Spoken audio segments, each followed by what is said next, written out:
Quiero invitarles a abrir sus Biblias en el libro de Éxodo capítulo 19, versículo 1 al 9. Y dice la Escritura: En el mes tercero de la salida de los hijos de Israel de la tierra de Egipto, en el mismo día llegaron al desierto de Sinaí. Habían salido de Refidín y llegaron al desierto de Sinaí y acamparon en el desierto, y acampó allí Israel delante del monte. Y Moisés subió a Dios, y Jehová lo llamó desde el monte, diciendo: Así dirás a la casa de Jacob, y anunciarás a los hijos de Israel: Vosotros visteis lo que hice a los egipcios, y cómo os tomé sobre las alas de las águilas, y os he traído a mí. Ahora pues, si diereis oído a mi voz, y guardareis mi pacto, vosotros seréis mi especial tesoro sobre todos los pueblos, porque mía es toda la tierra. Y vosotros me seréis un reino de sacerdotes y gente santa. Estas son las palabras que dirás a los hijos de Israel. Entonces vino Moisés y llamó a los ancianos del pueblo, y expuso en presencia de ellos todas estas palabras que Jehová le había mandado. Y todo el pueblo respondió a una y dijeron: Todo lo que Jehová ha dicho haremos. Y Moisés refirió a Jehová las palabras del pueblo. Entonces Jehová dijo a Moisés: He aquí yo vengo a ti en una nube espesa, para que el pueblo oiga mientras yo hablo contigo, y también para que te crean para siempre. Y Moisés refirió las palabras del pueblo a Jehová. Quiero compartir con ustedes un tema que lleva por título El carácter de Dios. Hay muchas preguntas que nos hacemos o que muchas personas hacen en este día o en muchas ocasiones de la historia. Son preguntas que han retumbado en los oídos de toda la humanidad, y más de aquellos que de una u otra forma tratan de entender el proceder de Dios. Y una de las preguntas es: ¿por qué Dios, que hizo a Adán y a Eva y que conocía que ellos iban a pecar, como Dios que conoce el pasado, el presente y el futuro, por qué Dios no perdonó a Adán y a Eva y siguió el mundo en perfecta calma? Si Dios sabía todo ese sufrimiento que iba a causar la desobediencia que tuvo Adán y Eva, ¿por qué no los perdonó y el mundo siguió como al principio? Hay otra pregunta, y es: ¿por qué Dios estableció los sacrificios en el antiguo pacto? En cierta ocasión leía un artículo en internet que decía, y abro comillas: ¿es acaso Dios un ser insaciable de sangre? Esta persona se cuestionaba el por qué Dios había procedido de esa forma. Hay otra pregunta, y es: ¿por qué tenía Jesús que morir de esa forma? Si Jesús es el Redentor, el Salvador de la humanidad, ¿qué significativo era, qué tanta importancia tenía que Jesús muriera de la forma que lo hizo? ¿Acaso Dios no podía perdonarnos y ya? Y en última instancia, ¿por qué Dios no perdonó a Satanás cuando se rebeló? Y en esta ocasión quisiera que a través de la luz de la santa palabra miremos qué respuesta nos da Dios a estas preguntas, porque cada una de ellas Dios tiene una respuesta para ellas. Y en el pasaje que acabamos de leer, habían pasado 3 meses desde que el pueblo de Israel había salido de Egipto, y hasta entonces Dios no había mandado ni ordenado al pueblo a guardar ninguna ley. En este momento Israel no estaba sujeto a guardar ningún mandamiento prescrito por Dios. Los 10 mandamientos que Dios ordena que Israel guarde aparecen en el capítulo 20, un capítulo después del que acabamos de leer. Pero en el versículo 4 de el pasaje que acabamos de leer, del capítulo 19, vemos un principio muy importante. Y dice el versículo 4 del capítulo 19: Vosotros visteis lo que hice a los egipcios, y cómo os tomé sobre las alas de las águilas, y os he traído a mí. Dios está estableciéndole y recordándole a Israel que Él lo rescató de la esclavitud sencillamente y milagrosamente y amorosamente por gracia, por algo que ellos no merecían, un regalo de Dios. La salvación de Israel de la esclavitud de los egipcios fue hecha por Dios por gracia. Israel no había hecho ninguna cosa para que Dios los librara de esa esclavitud. Por eso Dios dice: vosotros visteis lo que hice a los egipcios y cómo os tomé sobre las alas de las águilas y os he traído a mí. De igual forma, hoy para nosotros como iglesia funciona de la misma manera. Y es que fuimos rescatados por Dios por gracia a través de Jesucristo. Ninguno de nosotros ha hecho algún mérito que pueda producir el deseo en el corazón de Dios de que nos salvara o que nos perdonara. Todas nuestras obras son obras que siempre llevan un mal pensamiento, una mala intención. Pero Dios muestra su amor hacia nosotros. Dice la Escritura que aun siendo pecadores, Cristo murió por nosotros. Nos salvó por gracia. Y eso lo podemos encontrar en la primera carta del apóstol Pedro. Vamos un momento a la primera carta del apóstol Pedro, al capítulo 2 y al versículo 9. Es un pasaje muy conocido por la iglesia, pero ahí resalta el principio que acabamos de mencionar. Primera carta del apóstol Pedro, capítulo 2, versículo 9. Y dice: mas vosotros sois linaje escogido, real sacerdocio, nación santa, pueblo adquirido por Dios, para que anunciéis las virtudes de aquel que os llamó de las tinieblas a su luz admirable. Vosotros, dice el apóstol, que en otro tiempo no erais pueblo, pero que ahora sois pueblo de Dios, que en otro tiempo no habíais alcanzado misericordia, pero ahora habéis alcanzado misericordia. Alcanzamos misericordia por gracia. Dios nos perdonó y nos salvó por gracia. Ese es el primer principio que quiero que dejemos establecido en este día. Y es que Israel fue rescatado por Dios. La iglesia fue rescatada por Dios por gracia.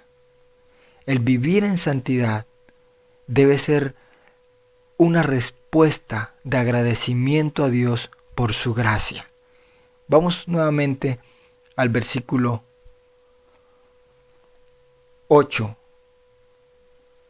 de Éxodo capítulo 19. Volvamos otra vez a Éxodo capítulo 19.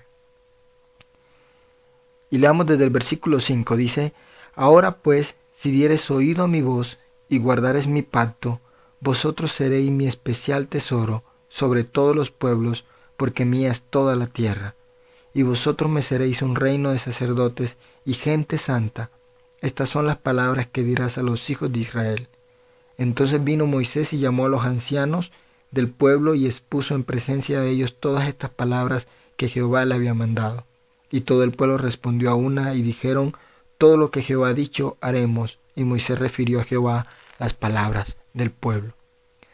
Dios entonces, después de haber rescatado al pueblo por gracia, les dice en el versículo 5 que acabamos de leer, que si ellos están dispuestos a guardar sus leyes, a guardar sus mandamientos, entonces serán para Dios un pueblo santo, una nación santa, un especial tesoro para Él.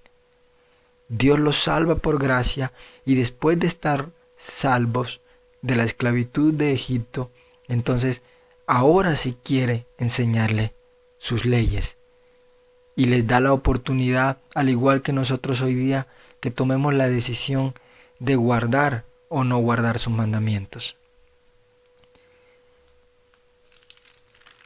Leamos el versículo 9 del capítulo 19. Y dice: entonces Jehová dijo a Moisés: he aquí yo vengo a ti en una nube espesa, para que el pueblo oiga mientras yo hablo contigo, y también para que te crean para siempre, y Moisés refirió las palabras del pueblo a Jehová.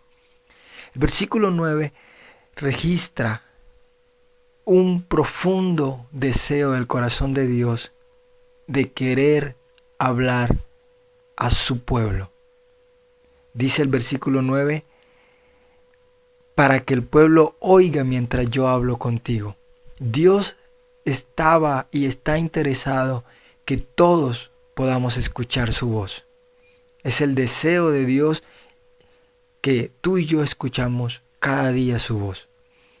Pero hay algo que pasa aquí y podemos verlo, y es que si estudiamos hacia atrás vamos a encontrar que en ningún momento de la historia Dios había deseado o había expresado el deseo de querer hablar a toda una nación, a todo un pueblo. Todos los hombres y personas que existieron antes de Moisés hablaron con Dios en particular. Dios habló con Abraham, habló con Isaac, habló con Noé, pero nunca había hablado o había deseado hablarle a toda una nación. Es el primer momento de la historia donde Dios desea hablarle a todo un pueblo. Pero quiero que miremos lo que pasa en el capítulo 20 de aquí del mismo libro de Éxodo, el versículo 18. Todo el pueblo observaba el estruendo y los relámpagos y el sonido de la bocina y el monte que humeaba, y viéndolo el pueblo temblaron y se pusieron de lejos.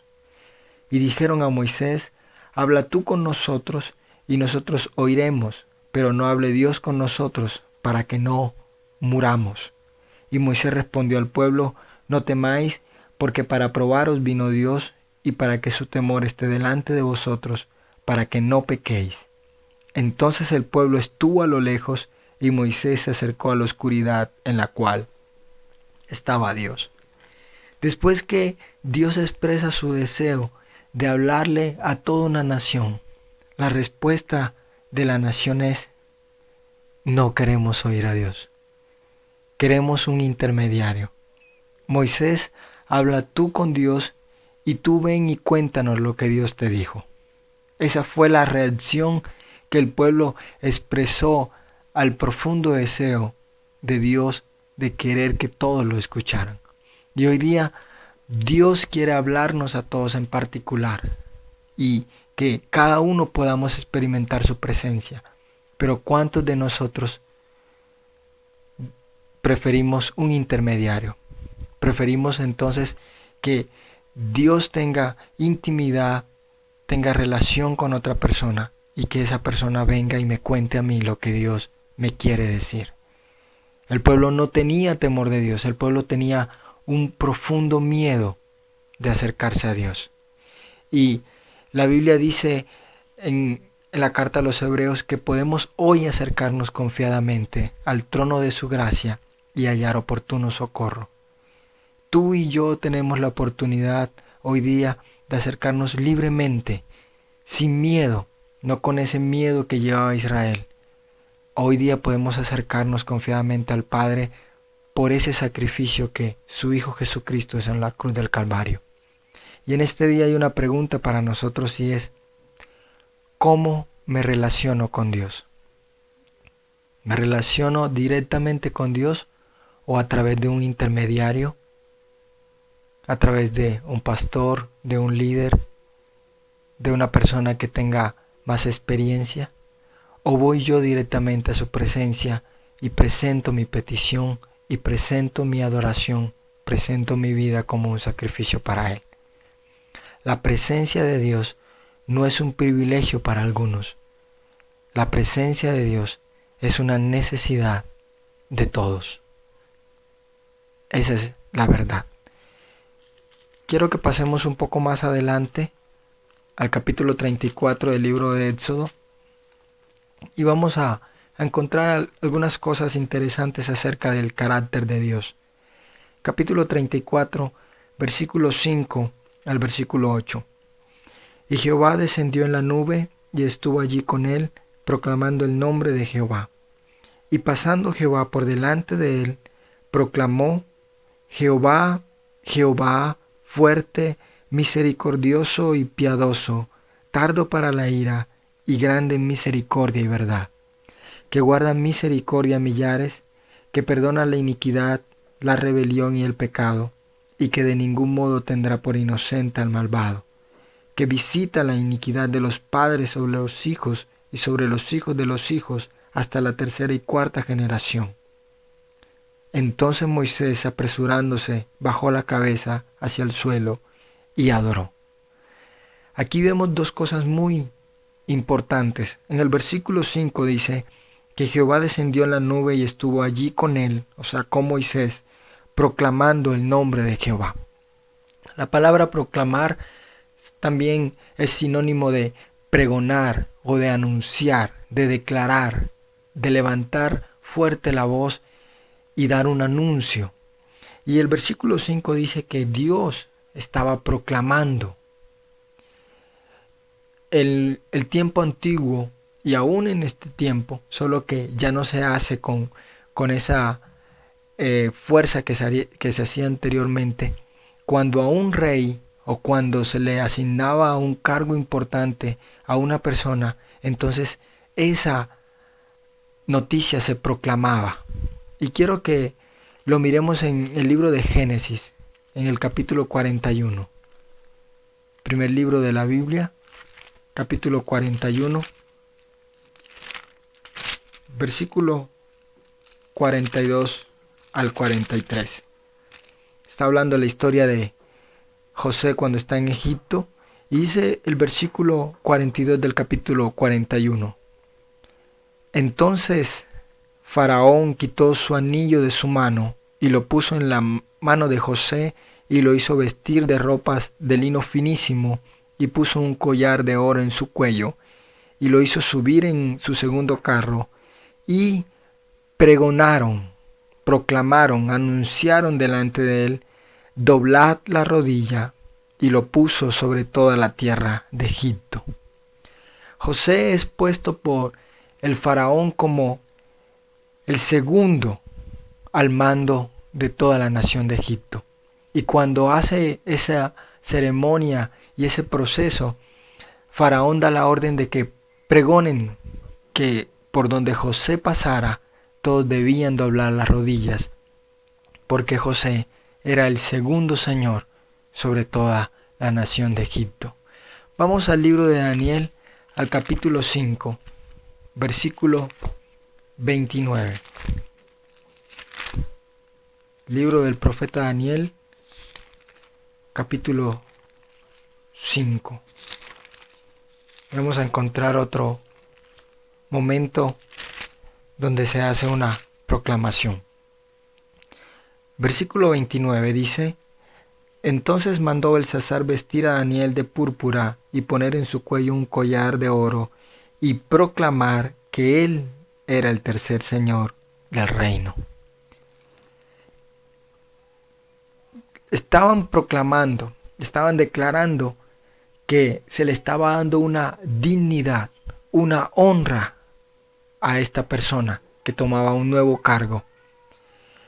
Y lo que podemos ver en Éxodo 34, donde estábamos leyendo, es que Dios comienza a proclamarse como rey sobre Israel, como su Dios.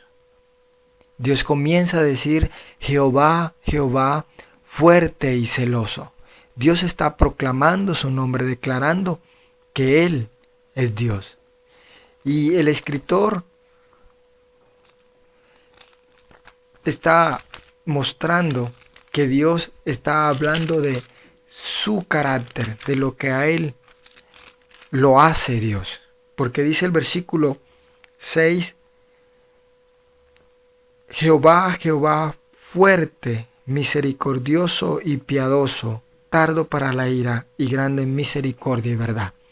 Está proclamando su carácter, su esencia, lo que es Dios. En segundo lugar, lo que podemos notar es que cuando esa persona que tomaba un cargo o que pasaba a ser rey, como en el caso de José, que pasaba a ser el segundo sobre Egipto, quien lo proclamaba era una persona que tenía un cargo superior. Faraón era el primero, José vendría siendo el segundo, y quien da la orden de que sea proclamado José y que se doblen las rodillas ante él es alguien superior. Pero hay una pregunta, y es que en el capítulo 34 de Éxodo, donde acabamos de leer, quien se proclama a sí mismo es Dios. Y la pregunta es, ¿por qué Él mismo se proclama? Y la respuesta es sencilla, y es que no hay nadie superior a Él. Él es por encima de todos y de todas las cosas creadas. No hay nadie que lo pueda proclamar. Él asimismo dice, Jehová, Jehová, fuerte, misericordioso y piadoso, tardo para la ira y grande en misericordia y verdad. Dios se proclama a sí mismo como el Dios y el Rey del pueblo de Israel. Pero hay una ocasión donde muchos que eran y que son inferiores proclamaron a uno mayor que ellos. Y quiero que vayamos al Evangelio según Mateo, al capítulo 21. Es un pasaje muy conocido y es más, cada año se celebra en muchas partes del mundo. Evangelio según San Mateo, capítulo 21, versículo 7. Y dice, y le trajeron el asna y el pollino, y pusieron sobre ellos sus mantos, y él se sentó encima, y la multitud, que era muy numerosa, tendía sus mantos en el camino, y otros cortaban ramas de los árboles, y las tendían en el camino. Y la gente que iba delante y la que iba detrás aclamaba diciendo, Hosana al Hijo de David, bendito el que viene en el nombre del Señor, Hosana en las alturas. Cuando entró él en Jerusalén, toda la ciudad se conmovió diciendo, ¿quién es este? Y la gente decía, este Jesús el profeta de Nazaret de Galilea. Este pasaje dice que la gente aclamaba a Jesús como el Rey de Israel. Pero nosotros, que aún siendo, como dice el salmista, un poco menor que los ángeles, nuestra mayor gloria, el mayor privilegio que tú y yo tenemos es proclamar el nombre de Jesús como el gran Rey de reyes y Señor de señores, que es Él. Siendo menores, la iglesia tenemos la bendición, la honra, el privilegio de poder exaltarlo cada día que vamos a la iglesia, cada día que estamos en nuestro trabajo, en nuestro estudio, en nuestro hogar, en nuestro diario vivir. Tenemos la bendición de poder levantar nuestras manos y decir, gloria al Rey de los cielos, gloria al Rey de reyes, Jesús de Nazaret. Esa es nuestra mayor gloria, bendecir y darle honor al que es bendito por todos los siglos. Quiero que volvamos otra vez a Éxodo capítulo 34, donde estamos.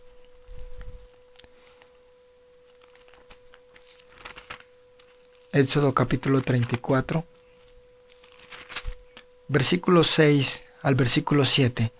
Y dice, y pasando Jehová por delante de él, proclamó, Jehová, Jehová, fuerte, misericordioso y piadoso, tardo para la ira y grande en misericordia y verdad, que guarda misericordia a millares, que perdona la iniquidad, la rebelión y el pecado, y que de ningún modo tendrá por inocente al malvado, que visita la iniquidad de los padres sobre los hijos y sobre los hijos de los hijos hasta la tercera y cuarta generación. Estos versículos, el 6 y el 7, son los mismos versículos. Es la misma expresión que aparece en el capítulo 20, en el versículo 5 y 6 del mismo libro de Éxodo.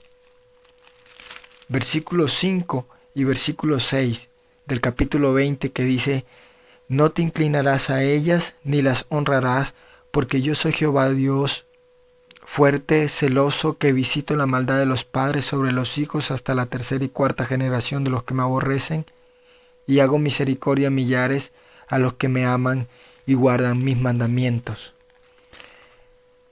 Esto nos enseña la inmutabilidad del carácter de Dios. Dios no cambia, su carácter no puede cambiar ni está determinado por las circunstancias ni por las personas. Dios es un Dios celoso, un Dios fuerte, un Dios que no tiene de ningún modo al culpable por inocente. Dios no puede cambiar. Y la carta del apóstol Santiago en el capítulo 1, en el versículo 17 dice que toda buena dádiva y todo don perfecto desciende de lo alto, del Padre de las luces, en el cual no hay mudanza ni sombra de variación. Dios no puede variar. Dios no puede cambiar de un día a otro día. Dios es desde la eternidad y hasta la eternidad. Su carácter no puede cambiar en ningún momento. También vemos a Dios describiendo algunas características de su carácter. En primer lugar, declara que Él es Dios. En segundo lugar, dice que Él es fuerte, que es celoso. Pero entre todas las cosas que forman el carácter de Dios, ¿cuál es la base? ¿Dónde se fundamenta su amor, su misericordia, su fidelidad, su ira, su enojo? La base del carácter de Dios no es el amor. No puede ser el amor, porque si es el amor, entonces Dios no permitiera que muchos se vayan a una eternidad sin Cristo Jesús. Si la base del carácter de Dios fuera el amor, entonces Dios no podría enviar muchos al infierno. Tendría que perdonarnos a todos, porque la Biblia dice que Él nos ama con amor eterno. Juan 3:16 dice, porque de tal manera amó Dios al mundo, fue un amor tan grande, un amor incomparable, que entregó a su Hijo, su único Hijo, para que muriera en la cruz y que todo aquel que crea en Él no se pierda, sino que tenga vida eterna. Su ira, ¿será que su ira es la base de su carácter? Su ira por el pecado, su enojo cuando ve la injusticia, cuando ve que la sangre inocente es derramada como agua en la tierra. ¿Será que su ira es la base de su carácter cuando ve que el más fuerte se enseñorea del que es más débil que él? No podría ser, porque en el Salmo 76, versículo 7, el salmista dice, tú, temible eres tú, ¿y quién podrá estar en pie delante de ti cuando se encienda tu ira? Si la base del carácter de Dios fuera su ira, entonces todos seríamos consumidos cuando Él se enoja. Su ira tampoco es la base de su carácter. Miremos entonces en el capítulo 6 del libro del profeta Isaías y conozcamos entonces cuál es la base del carácter de Dios. Libro del profeta Isaías, capítulo 6, versículo 1 en adelante. Y dice la escritura, en el año que murió el rey Usías, vi yo al Señor sentado sobre un trono alto y sublime, y su falda llenaban el templo. Por encima de él había serafines, cada uno tenía 6 alas. Con 2 cubrían sus rostros, con 2 cubrían sus pies, y con 2 volaban. Y el uno al otro daba voces diciendo, Santo, Santo, Santo, Jehová de los ejércitos, toda la tierra está llena de su gloria. Y los quiciales de las puertas se estremecieron con la voz del que clamaba, y la casa se llenó de humo. Entonces dije, ay de mí, que soy muerto, porque siendo hombre inmundo de labios, y habitando en medio de pueblo que tiene labios inmundos, han visto mis ojos al Rey Jehová de los ejércitos. Y voló hacia mí uno de los serafines, teniendo en su mano un carbón encendido tomado del altar con unas tenazas. Y tocando con él sobre mi boca dijo, he aquí que esto tocó tus labios, y es quitada tu culpa, y limpio tu pecado. El profeta Isaías ve la gloria de Dios, contempla al Señor sentado en un trono alto y sublime. Y en medio de esa visión que está teniendo el profeta Isaías, él escucha una adoración especial de parte de los serafines que dicen, Santo, Santo, Santo, Jehová de los ejércitos. Toda la tierra está llena de su gloria. Isaías no escuchó amor, amor, amor. Isaías no escuchó fidelidad, fidelidad, fidelidad. Lo que Isaías escuchó y lo que Isaías estaba viendo era la santidad de Dios. Y eso nos muestra que lo más importante del carácter de Dios, su esencia, la base de su carácter, es su santidad. Dios es un Dios santo. Y sobre su santidad está basada el resto de sus atributos. Su amor, su paciencia, su bondad, su misericordia, su enojo y su ira son santos. Cuando Dios envía su juicio sobre la tierra, lo hace basado sobre su santidad. Cuando Dios envió a su Hijo a morir en la cruz del Calvario por amor a nosotros, su amor estaba basado en su santidad.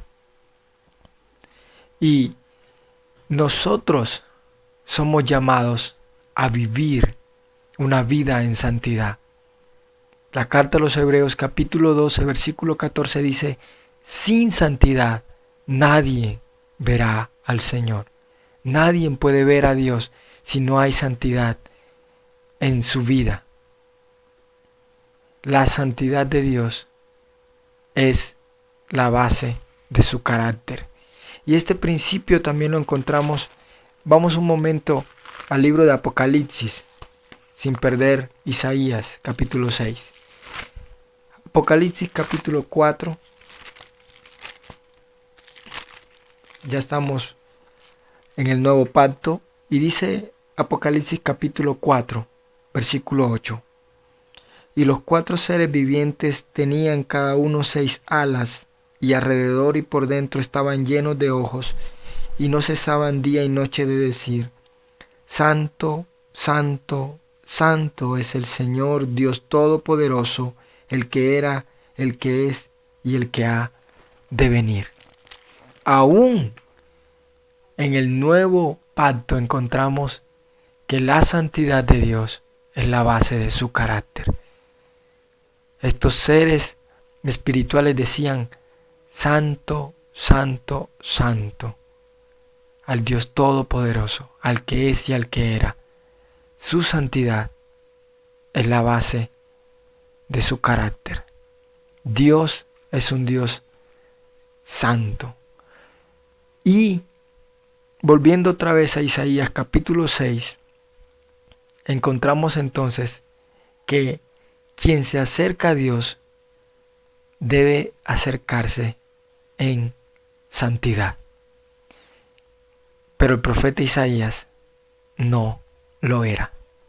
Dice el versículo 5 del capítulo 6 de Isaías, entonces dije, está hablando Isaías, ay de mí que soy muerto, porque siendo hombre inmundo de labios y habitando en medio de pueblo que tiene labios inmundos, han visto mis ojos al Rey Jehová de los ejércitos.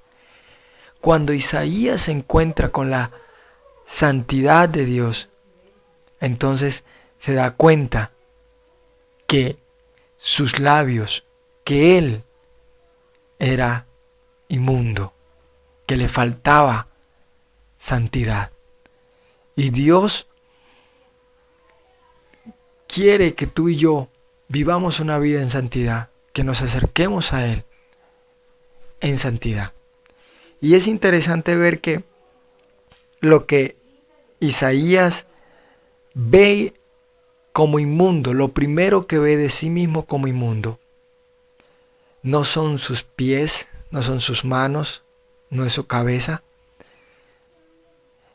son sus labios. Y un médico necesita unos instrumentos quirúrgicos para hacer una cirugía. Una secretaria necesita un computador para hacer su trabajo. Un albañil o un carpintero necesita un martillo para hacer su trabajo. Pero un profeta necesita sus labios para predicar. Necesita su boca para proclamar la palabra que Dios le dé. Y es lo primero que Isaías mira de sí mismo, que aquello que Dios utilizaba para hablar, para enviar el mensaje, era inmundo. Era lo primero que Isaías estaba reconociendo que estaba sucio. El instrumento de Isaías estaba sucio. Y eso nos hace pensar entonces que lo que nosotros consideramos más sublime, aquello que nosotros creemos que es más grande, que es más glorioso, delante de la santidad de Dios, pierde sentido. Pierde valor ante su grandeza, ante su hermosura, ante un Dios que es 3 veces santo. Lo que nosotros consideramos tan sublime y tan grande no tiene valor ante su santidad. Y eso, tan grande y sublime, necesita ser purificado y limpiado por Él. En segundo lugar, cuando me encuentro con la santidad de Dios, solo puedo caer a sus pies. Cuando Isaías ve la santidad de Dios, no hay otra cosa que pensar y es, ay de mí que soy muerto, dice Isaías. La santidad de Dios nos hace caer a sus pies. Veámoslo en Salmo 114. En el Salmo 114, versículo 7. Salmo 114, versículo 7 dice el escritor, a la presencia de Jehová tiembla la tierra, a la presencia del Dios de Jacob. Ante su presencia, todos caemos postrados a sus pies. No puede nuestra vida y aún nuestro orgullo, nuestra arrogancia, hacernos permanecer de pie ante un Dios santo, grande y todopoderoso.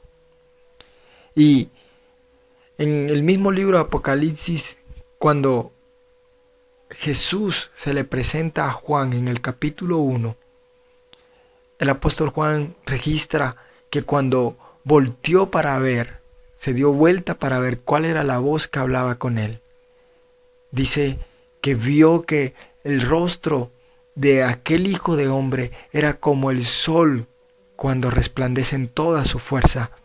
Y Juan dice, y yo caí a sus pies como muerto. Cuando tú y yo nos encontramos con Dios, todas nuestras fortalezas se convierten en debilidad. Todas nuestras cosas grandes y sublimes pierden sentido ante un Dios santo. El mismo Daniel, cuando está orando e intercediendo ante Dios por su pueblo Israel, Daniel dice que cayó ante su presencia y su vigor se convirtió en desfallecimiento, en debilidad. Todos caemos ante sus pies. Isaías capítulo 6, volvamos otra vez a Isaías capítulo 6 y vemos el tercer principio, y es que cuando nos encontramos con la santidad de Dios, tengo que reconocer que soy inmundo, al igual que todo lo que está a mi alrededor y los que están a mi alrededor. Versículo 5 de Isaías capítulo 6. Entonces dije, está hablando Isaías, ay de mí que soy muerto, porque siendo hombre inmundo de labios y habitando en medio de pueblo que tiene labios inmundos, han visto mis ojos al Rey Jehová de los ejércitos. Isaías está reconociendo su condición, pero también está reconociendo que el pueblo también tenía labios inmundos. Pero en el versículo 6 y 7 vemos el cuarto principio y es uno de los más importantes porque expresa el profundo y anhelo deseo que Dios desesperadamente tiene por nosotros. Versículo 6 y el versículo 7 dice, y voló hacia mí uno de los serafines teniendo en su mano un carbón encendido tomado del altar con unas tenazas, y tocando con él sobre mi boca dijo, he aquí que esto tocó tus labios y es quitada tu culpa y limpio tu pecado. Dios quiere y anhela desesperadamente limpiar todo nuestro pecado, purificar nuestras vidas y que seamos santos. El salmista escribió diciendo, lávame más y más de mi maldad. Y la sangre de Jesús fue derramada en esa cruz para que hoy día tú y yo podamos acercarnos ante Dios en santidad por los méritos de Cristo Jesús en la cruz del Calvario. Él pagó el precio por nuestros pecados. Él llevó allí nuestras rebeliones y nuestras transgresiones, y hoy a través de su sangre, a través de sus méritos, nos podemos acercar ante Dios y Dios nos ve a través de su Hijo como santos y sin mancha delante de Él. El versículo 3 dice, y el uno al otro daba voces diciendo, Santo, Santo, Santo Jehová de los ejércitos, toda la tierra está llena de su gloria. Y los quiciales de las puertas se estremecieron con la voz del que clamaba y la casa se llenó de humo. Eran los serafines los que cantaban la santidad de Dios. Y hay algo importante de los serafines, y dice que los serafines tenían 6 alas. El número 6 es el número del hombre, porque en el sexto día de la creación fuimos creados por Dios. Pero el número 7 es el número de la plenitud, de lo completo, de lo terminado. Por eso tú y yo somos seres incompletos sin Dios. El número 6 nos representa a los seres humanos como seres que necesitamos de alguien superior llamado Dios. Necesitamos de su santidad, necesitamos de su presencia para vivir una vida santa y agradable a Él. Y dice el versículo 2 que con las 6 alas los serafines con 2 se cubrían sus rostros, con 2 se cubrían sus pies y con 2 volaban. Y esto tiene un gran significado. En primer lugar, el cubrirse el rostro representa que no podemos mirar a Dios si no hay santidad en nuestra vida. Nuestros ojos están cubiertos y no podemos ver a Dios tal cual como es porque aún hay pecado en nuestras vidas. Pero la Biblia dice que llegará el día en que lo veremos tal cual como Él es. Podemos mirarlo y ya no habrá nada que nos impida, porque estamos aún en este cuerpo que nos lleva a pecar. Y como decía el apóstol Pablo, tenemos una lucha dentro de nosotros, porque lo que queremos hacer no lo hacemos, y lo que no queremos hacer, eso es lo que hacemos. Pero damos gracias a Jesús que nos ha libertado de la esclavitud del pecado. Dice que se cubrían los pies con sus alas. El cubrirse los pies representa aquello que constantemente se está ensuciando. Cuando Jesús le lava los pies a los discípulos, Pedro le dice a Jesús, de ningún modo me lavarás los pies. Pero Jesús le dice, si no te lavo los pies no puedes tener parte conmigo. Y entonces Pedro le dice, entonces no solamente lávame los pies, sino lávame de la cabeza hasta los pies. Y Jesús le dice, ustedes están limpios por la palabra que yo os he hablado. Los pies representan entonces aquello que continuamente se está ensuciando.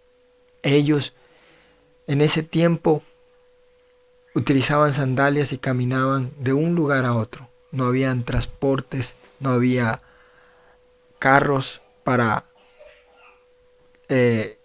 transportarse de un lugar a otro, pero en su caminar lo que se ensuciaba eran los pies. Por eso cuando llegaban a un lugar, lo primero que el dueño de la casa les ofrecía era agua para lavarse los pies. Y Jesús lo que está tratando de enseñar a los discípulos es, ustedes están limpios, pero cada día en su diario caminar van a pasar cosas, van a hacer cosas que va a ensuciar sus pies y necesitan ir a mi presencia y habrá agua disponible para lavar sus pies. Y en este día hay agua en su presencia para quitar nuestra mancha, eso que ha ensuciado nuestros pies en nuestro caminar. Está disponible su presencia para limpiarnos el día de hoy. Y dice que con las otras dos alas ellos volaban. Y eso me hace recordar cuando Dios se le aparece a Moisés y le dice en la zarza, quítate el calzado de los pies porque el lugar donde estás es santo. Cuando nos acercamos a Dios, el lugar de su presencia es un lugar santo y debemos acercarnos conscientes de su santidad y pidiéndole que Él nos santifique para caminar en sus terrenos. Esto que acabamos de estudiar es la respuesta al por qué Dios no perdonó a Adán y a Eva. ¿Por qué Dios sencillamente no nos perdonó y ya? Porque su santidad no se lo permitía. Porque ante un Dios santo se debe cumplir el requerimiento de su santidad. Dios no pudo perdonar a Adán y a Eva así como así y pasar por alto aquello sin una consecuencia, sin un juicio, porque su santidad no se lo permitía. Su perdón, su amor, su misericordia se basa sobre su santidad. Era necesario que su santidad fuera satisfecha primero y luego Él podía perdonar a Adán y a Eva. Y es por esa razón que Dios los viste con pieles de animales. Es el primer sacrificio de la historia. Dios tuvo que haber matado un animal para cubrir la desnudez de Adán y Eva. Ese primer sacrificio estaba cumpliendo la demanda de la santidad de Dios. Su santidad estaba siendo satisfecha con aquella sangre que era el reemplazo de la sangre de Adán y de Eva. Vamos al Evangelio según San Juan, al capítulo 19. Evangelio según San Juan, capítulo 19, versículo 30. Leamos desde el versículo 28. Después de esto, sabiendo Jesús que ya todo estaba consumado, dijo para que la escritura se cumpliese: tengo sed. Y estaba allí una vasija llena de vinagre. Entonces ellos empaparon en vinagre una esponja y poniéndola en un hisopo se la acercaron a la boca. Cuando Jesús hubo tomado el vinagre, dijo: consumado es. Y habiendo inclinado la cabeza, entregó el espíritu. En Juan capítulo 19, versículo 30, se escucha la expresión más gloriosa de toda la historia. La expresión más grande para todo el mundo se escuchó en la cruz del Calvario. Aquella que tanto anhelábamos y necesitábamos, Jesús la declaró en esa cruz cuando dijo: consumado es, está acabado. El término en griego quiere decir llevado a su fin completo, acabado en su totalidad. Jesús está diciendo: consumado es. Todo aquello que requería la santidad de Dios estaba siendo perfectamente cumplido por el Hijo de Dios en esa cruz. Y entonces estaba siendo satisfecha toda la santidad de Dios. Jesús tenía que morir de esa forma para satisfacer la justicia y la santidad de Dios, la cual requería un culpable y una sentencia. Antes de Cristo Jesús, toda la humanidad estaba sumida en la culpabilidad del pecado. Ante un Dios santo estábamos como culpables, como pecadores y transgresores de sus mandamientos. Y su justicia, su santidad requería entonces que aquellos que éramos culpables tuviéramos una sentencia. Y esa sentencia se llama la muerte, separados eternamente de Dios. Pero cuando Cristo Jesús toma la forma de hombre y se despoja de su gloria y se humilla haciéndose semejante a nosotros y toma nuestro lugar en esa cruz, entonces la santidad de Dios es satisfecha por Jesucristo, es satisfecha por su sacrificio. Entonces Jesús toma el lugar nuestro y recibe el castigo y el juicio de la santidad de Dios. Esa es la respuesta del por qué Jesús tenía que morir de la forma que murió, porque tenía que entregar, porque Jesús no podía morir de muerte natural, porque si fuera de muerte natural, entonces ya no era un sacrificio, ya no era un juicio que estaba cayendo sobre él. No podía ser un suicidio, porque entonces no lo estaba haciendo Dios, sino Jesús en forma humana tomando la decisión de morir. Y quien determinaba la manera, el tiempo, era el juez. El que había sido violentado era el que decía cómo debía pagarse la sentencia, la violación a sus mandamientos. Esa es la razón por la cual Jesús debía morir de esa forma. Cuando el hombre pecó, perdió su vida espiritual y entró al mundo la muerte física. El hombre no solo perdió su relación con Dios, sino que su cuerpo comenzó a morir lentamente. Y todos, la Biblia dice que está establecido por Dios que todos muramos y que después de la muerte vendrá el juicio. Pero para todos aquellos que hemos creído en Cristo Jesús, Él ya pagó ese juicio en la cruz del Calvario.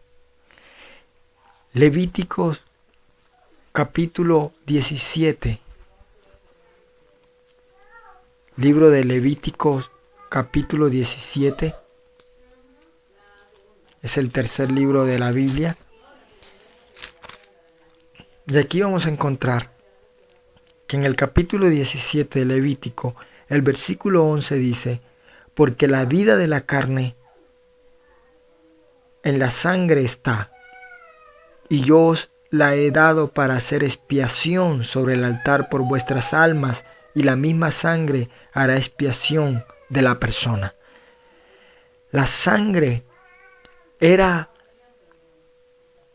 el ejemplo, era la muestra, era la evidencia de que el juicio estaba cayendo y que se estaba entonces perdonando la transgresión. No es que Dios es un ser insaciable de sangre, como decía aquel artículo en internet. No es así. La sangre es nuestra vida, es la representación de nuestra vida. Dice que porque la vida de la carne en la sangre está. Nuestra vida está en la sangre. Y cuando Dios pedía que un animal fuera sacrificado, estaba diciendo, Él es tu sustituto. Él está pagando el precio de tu pecado. Esa era la razón por la cual Dios había instaurado todos esos sacrificios, que el que se acercara a Él debía acercarse a través de un sacrificio. Por eso Jesús, cuando muere en la cruz, Él derrama su sangre, su vida, en reemplazo de nuestra vida. Jesús es nuestro sustituto en la cruz del Calvario. Y Pablo escribe a los Corintios en el capítulo 15 de 1 Corintios, dice Pablo que una es la carne de los animales y otra la carne de los seres humanos, hablando de que aunque el animal tiene sangre y su vida está en su sangre, y nosotros también tenemos carne y nuestra vida está en la sangre, nuestras carnes son diferentes. Una es la carne de los animales, otra es la carne de los seres humanos, pero Dios los puso como un sustituto. Por eso el Redentor tenía que ser 100% hombre para identificarse con nosotros. La vida de Jesús derramada en la cruz del Calvario era el sustituto perfecto por nuestros pecados. Y 100% Dios también tenía que ser, porque 100% hombre porque tenía que identificarse con nosotros, y 100% Dios porque fue a Dios a quien violentamos con nuestras agresiones y con nuestros pecados, y porque solo Dios puede perdonarnos. Solo Él. Los sacrificios tenían que ser de animales que eran la sombra del sacrificio perfecto que vendría un día.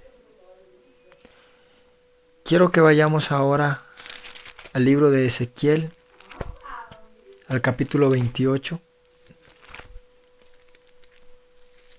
Libro de Ezequiel, capítulo 28. Y vamos a encontrar la respuesta a la última pregunta, y es ¿por qué Dios no perdonó a Satanás? Libro del profeta Ezequiel, capítulo 28, versículo 11.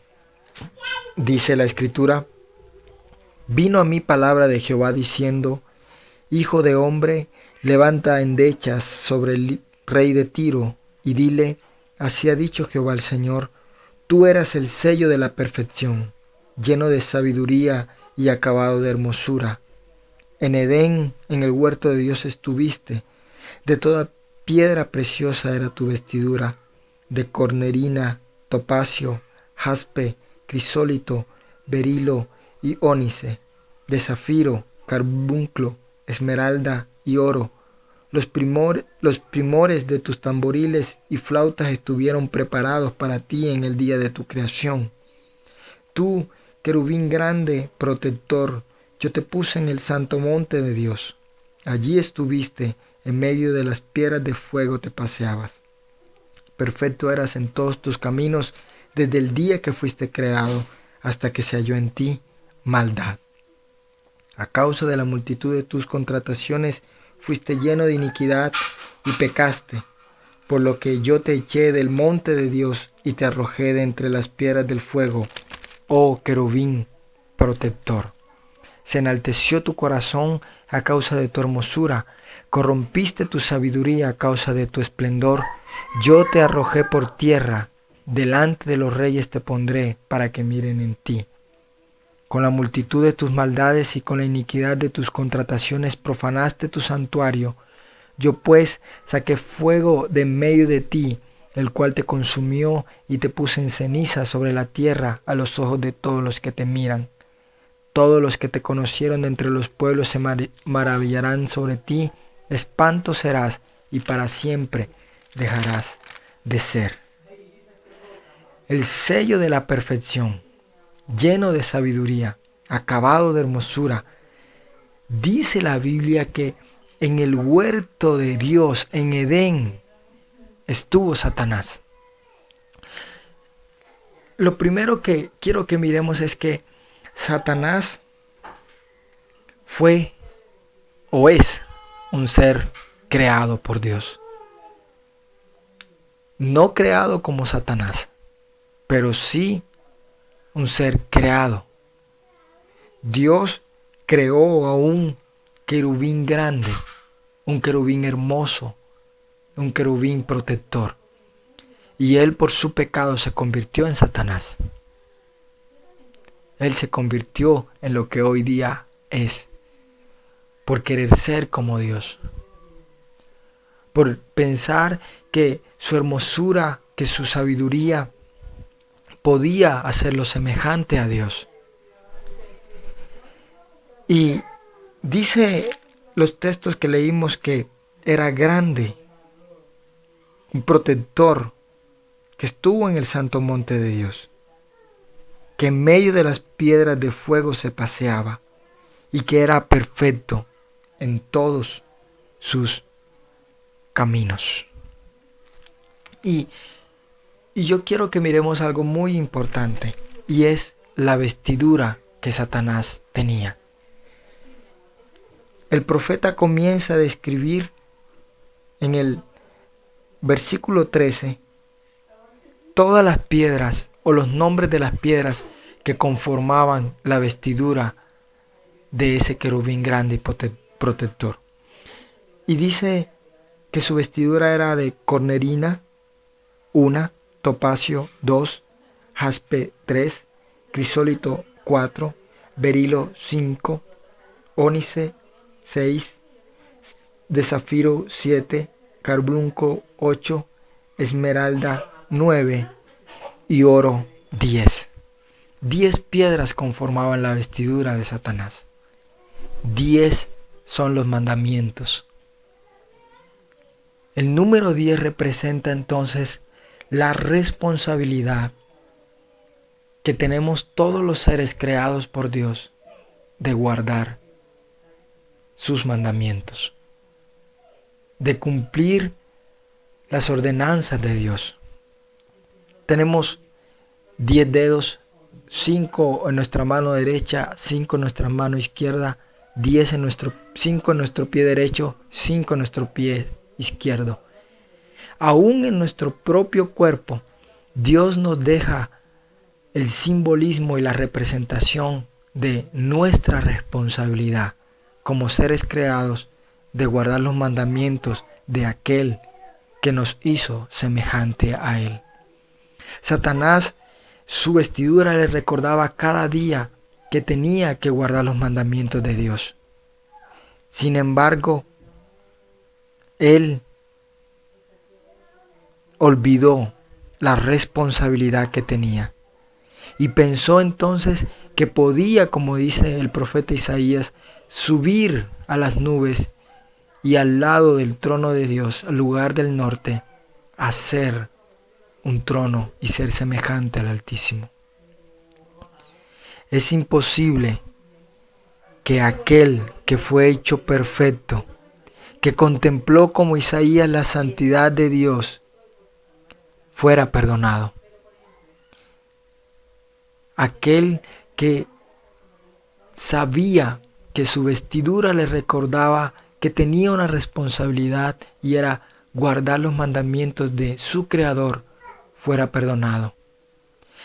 Dios amaba y ama a ese querubín protector, pero su santidad requería una sentencia sobre él. Y la sentencia que Satanás recibió fue la sentencia más fuerte y es la más grande que puede recibir cualquier persona, y es ser separado eternamente de la presencia de Dios. Quizás muchos pensamos y decimos, ¿por qué Dios no lo destruyó? Y Satanás entonces no hubiese tentado a Adán y a Eva. Pero quizás eso es una solución, o hubiera sido una solución, pero no era el peor castigo. El ser destruido y desaparecer del tiempo, de la eternidad, de la existencia, no es el mayor castigo.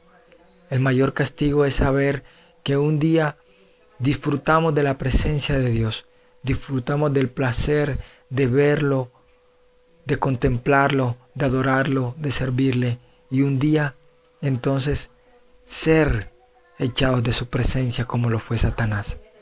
Ese es su castigo, ese fue el juicio que Dios le dio, el saber que eternamente estará separado de Dios, que nunca más volverá a estar ahí cerca de Dios. Esto nos llevaría a nosotros a pensar y a recordar cada día que si aquel que vio la santidad de Dios, aquel que habitó con él, que en medio de las piedras de fuego se paseaba y fue separado por cuanto pecó y se rebeló contra Dios, entonces nosotros también podemos ser separados de su presencia si no guardamos sus mandamientos. Podemos caer como cayó Satanás. La Biblia dice, el que esté firme, mire que no caiga, dijo el apóstol Pablo. Nosotros cada día debemos temer y temblar ante un Dios santo. Ocuparnos cada día de vivir una vida en santidad, de cada día permitir que Él perfeccione la obra que empezó en nosotros, sabiendo que Él está dispuesto a perfeccionarla. Ese es el carácter de Dios, su santidad. Esa es la base de su carácter. Por eso no perdonó a Satanás. Por eso estableció el proceso de los sacrificios. Por eso Cristo se entregó en la cruz, por el carácter de Dios. Y yo quiero invitarte en este día que ahí donde tú estás, tú puedas tomar la decisión de prepararte para el encuentro con tu Dios. Un día tú te vas a encontrar con Él. Puede ser hoy, puede ser mañana, puede ser durante 10 años, pero llegará el momento en que tus ojos han de verlo y entonces vas a darte cuenta que sí es real y que Él es un Dios santo y que Él preparó la solución a nuestro problema, que Él preparó el perdón para nuestros pecados, pero que todos aquellos que un día lo rechazamos, entonces también seremos rechazados por Él cuando estemos ante su presencia. Pero cuán glorioso será para aquellos que un día entregamos nuestra vida a Él, que un día reconocimos que no podíamos limpiar nuestro propio pecado. Y entonces le pedimos, le rogamos, le suplicamos a Jesús que entrara en nuestro corazón y limpiara nuestro pecado y que nos diera la fuerza para vivir una vida agradable ante Dios. ¿Qué tal si repites conmigo esta oración ahí donde estás y le dices: Señor Jesús, yo me presento ante ti en este momento. Reconozco que tú eres Dios. Reconozco que tú eres un Dios santo y reconozco mi pecado delante de ti.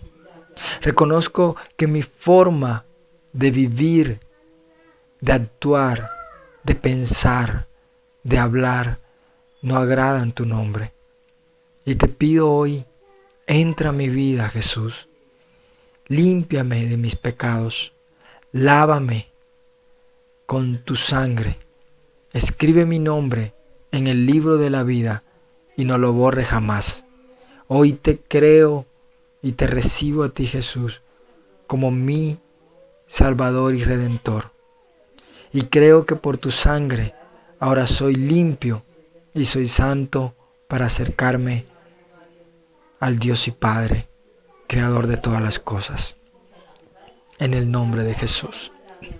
Yo bendigo tu vida el día de hoy y declaro que el Señor bendice tu entrar y tu salir, tu andar y tu reposo. Que Él guarda tu vida. Y quiero invitarte que tú puedas buscar un lugar donde te puedan enseñar la santa palabra de Dios y puedas ser edificado día tras día. Muchas bendiciones a todos.